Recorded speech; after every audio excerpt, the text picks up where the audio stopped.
আপনি কেন ইন্টারফেয়ার করলেন এখানে? সেই দিন কি আছে নাকি? আর আপনি খুব বাজে একটা কাজ করছেন। কোনোদিন এই কাজ কোনোদিন কোনো ময়দানে করবেন না আপনি। জি, আমি যেভাবে ডাইরেকশন দিই সেভাবে কথা বলেন। ইসলামের না না বিধিবিধান নিয়ে কথা বলেন। না না, আপনি বলেছেন আপনার ডিরেকশন অনুযায়ী, আপনার ডিরেকশন অনুযায়ী তো আমি কথা বলবো না। না না, হাদিসের আলোকে কথা আপনি দ্বিতীয়বার বলেছেন যে আপনার ডিরেকশন অনুযায়ী কথা বলতে হবে। কোন আলেম একমাত্র ডিরেকশন মানবে কার? আল্লাহ ডিরেকশন মানবে। কানাপট্টি গরম করে এলাম বান্দির বাচ্চা, একদম পিঠা এখানকার বলা ঠিক করে এলাম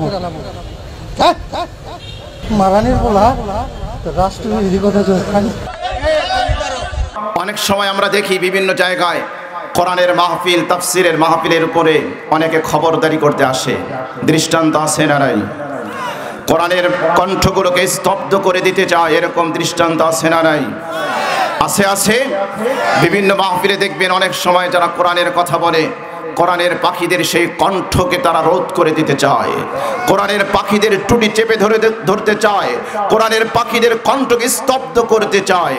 আমরা স্পষ্ট ভাষায় বলে দিতে চাই, যারা কোরআনের মাহফিলের বিরুদ্ধে কোরআনের কণ্ঠকে রোধ করে দিতে চায়, কোরআনের ল্যাবরেটরিতে ওদের রক্ত পরীক্ষা করে দেখেন, ওরা ইবলিসের যোগ্য উত্তরসূরি, ওরা আবু জাহেলের উত্তরসূরি। ঠিক কিনা বলেন?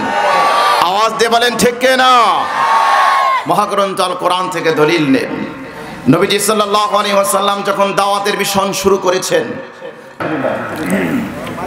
যখন কোরআনের দাওয়াত শুরু হলো, কোরআনের যখন আওয়াজকে ওরা বন্ধ করতে পারে না, ওরা ওদের সংসদে পাশ করেছে, মুহাম্মদ যখন কোরআন তেলাওয়াত করবে তোমরা সেখানে গিয়ে হই হুল্লোড় করবে, সেখানে গিয়ে হাতি তালে দিবে, সেখানে গিয়ে শীষ বাজাবে, যাতে করে কোরআনের আওয়াজ যাতে মানুষের কর্ণকুহরে পৌঁছতে না পারে।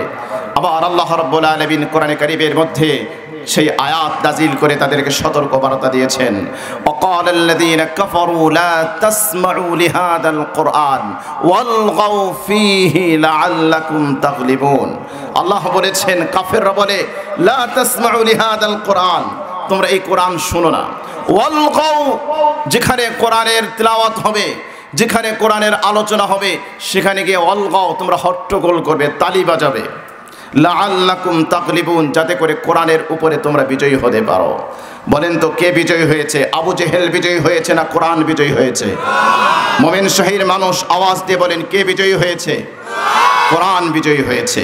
আমরা দেখেছি যারা কোরআনের বিরোধিতা করত, যারা সংসদে আইন পাশ করেছে, যারা হুলিয়া জারি করেছে, কোরআনের আওয়াজ শুনতে দেওয়া যাবে না, কোরআনের আওয়াজ চলতে দেওয়া যাবে না, কোরআনের তিলাওয়াত বন্ধ করতে হবে, কোরআনের মাহফিল বন্ধ করতে হবে, কোরআনের আলোচনা বন্ধ করতে হবে, এই দুনিয়া থেকে লাঞ্ছিত অপদস্থ করে বদরের রণাঙ্গনে শোচনীয় পরাজয়ের মাধ্যমে আল্লাহ পাক তাদেরকে পৃথিবী থেকে বিদায় করে দিয়েছে।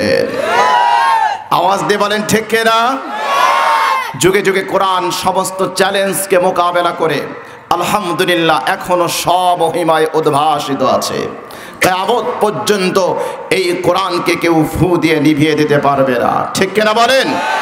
সুতরাং বার্তা স্পষ্ট।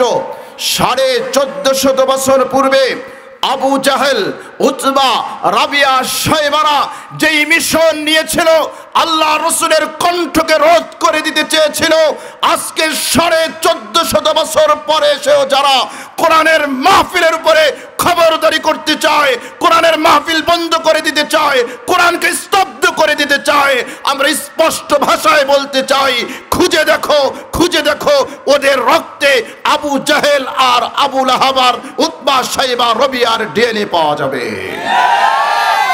এদের রক্তেও তাদের রক্তের ভাইরাস পাওয়া যাবে। ঠিক কিনা বলেন? খুঁজে দেখেন, এদের সাথে ওদের যোগসূত্র আছে।